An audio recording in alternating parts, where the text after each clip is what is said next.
Bismillahirrahmanirrahim.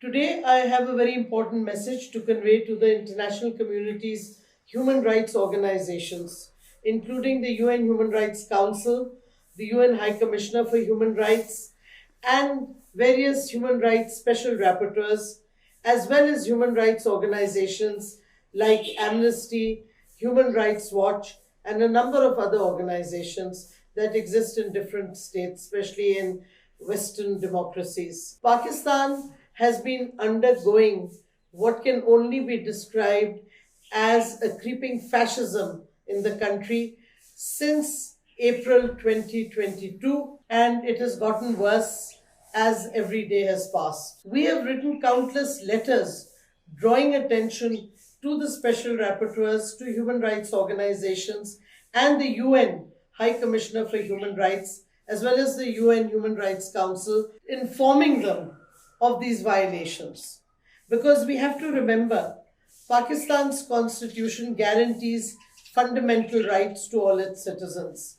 In addition, Pakistan is a signatory to 7 human rights conventions, and the ones that are very relevant to my message today are the ICCPR, which is the International Covenant on Civil and Political Rights, and the Convention Against Torture. I want to inform that after the Imran Khan government was removed through a regime change conspiracy, there have been acts of abductions, of arrests, of custodial torture, and of a plethora, in fact, of sham FIRs registered against the Pakistan Tehreek-e-Insaf leadership, including the chairman Imran Khan, who was also the victim of a failed assassination plot in which he has publicly stated he found complicity on the part of the present Prime Minister, the Interior Minister, and one of the senior officers of one of our leading intelligence agencies. I want to draw attention to the fact that the Human Rights Council General Comment 34 on Article 19 stated very categorically the importance of freedom of expression and highlighted that this includes the right to criticize public office holders as well as institutions. In fact, this is seen as protected speech.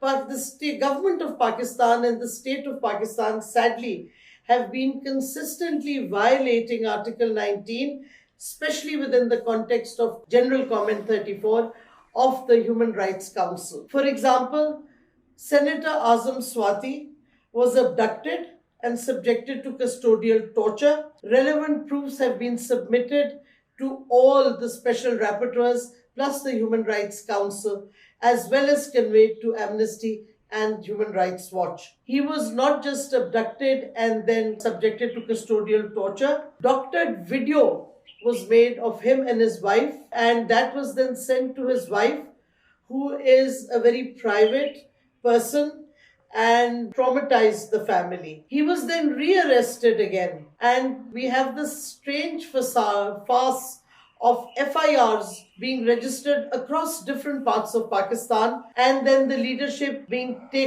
arrested and taken from one province to another and subjected to psychological and physical torture while in custody. Our ex-information minister, Chaudhry Fawad Hussain, was also subject to abduction and later charged and with sham FIR again on sedition.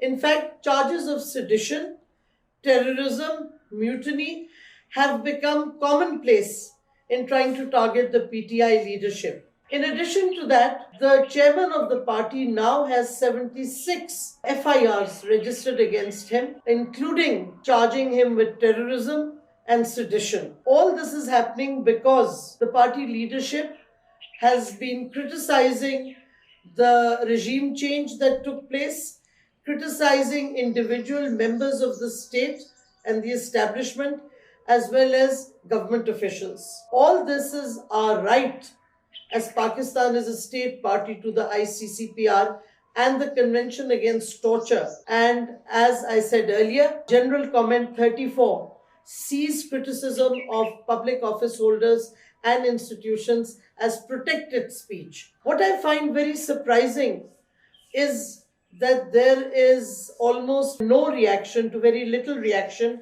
to the sort of human rights violations and the violations of our fundamental rights by the government and state of Pakistan from these international organizations. We are surprised that the Human Rights Council has not taken notice and expressed concern at the very least. We are surprised that the new High Commissioner for Human Rights, Volker Turk, has decided to stay silent on these gross violations to try and silence the voice of the largest opposition party and its leader, Imran Khan. We are surprised that Amnesty and Human Rights Watch have suddenly decided to go into silent mode on human rights violations. I am wondering whether the Modi government's actions against Amnesty have frightened Human Rights Watch and Amnesty from saying anything against states and governments in South Asia, despite what they know very well, because everything is documented. There are videos,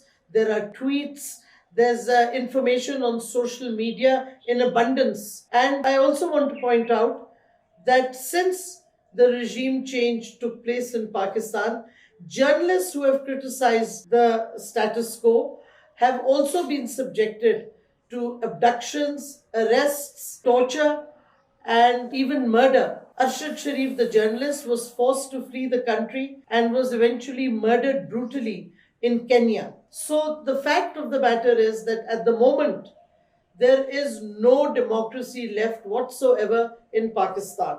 The largest political party with the largest following in this country at the national level and its leader, Chairman Imran Khan, are continuously being tortured, being subjected to arrest, to sham FIRs, and even assassination. It is time for the international community, if it believes in human rights, to come forward and raise their voice against what the state of Pakistan and the present government of Pakistan is indulging in. And let me point out that just yesterday, that is 8th March, on International Women's Day, ironically, when an election rally had been organized by the Pakistan Tehreek-e-Insaf in Lahore, the capital of the Punjab province, because elections are to be held on the 30th of April in that province, and permission had been granted a night before by the government and the police in Punjab. And on early morning, 8th March,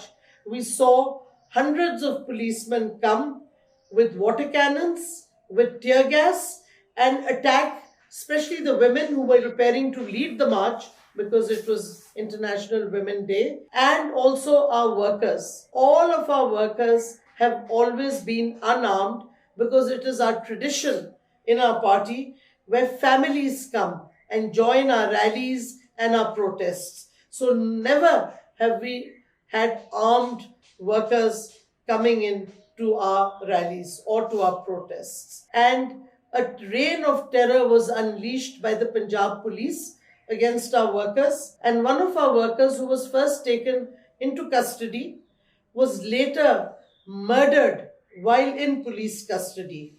And there are video proofs of that which are available on social media. So even as I record this message, I want to make clear that every day new forms of violations and violence against Pakistan Tehreek-e-Insaf, its leadership, especially its chairman, and journalists who dare to report the truth are being carried out. And finally, let me also point out that there is now, the government has issued directives to all mainstream electronic media channels to black out PTI and especially Imran Khan's speeches from being relayed on television. This again is a clear violation of the ICCPR as well as the Constitution of Pakistan. It is time for the international community that claims it supports human rights, that claims it supports democracy, to raise its voice with the government and state of Pakistan against the attempts they are making to end democracy and to create a fascist state and basically have a form of civilian martial law in Pakistan at present. Thank you.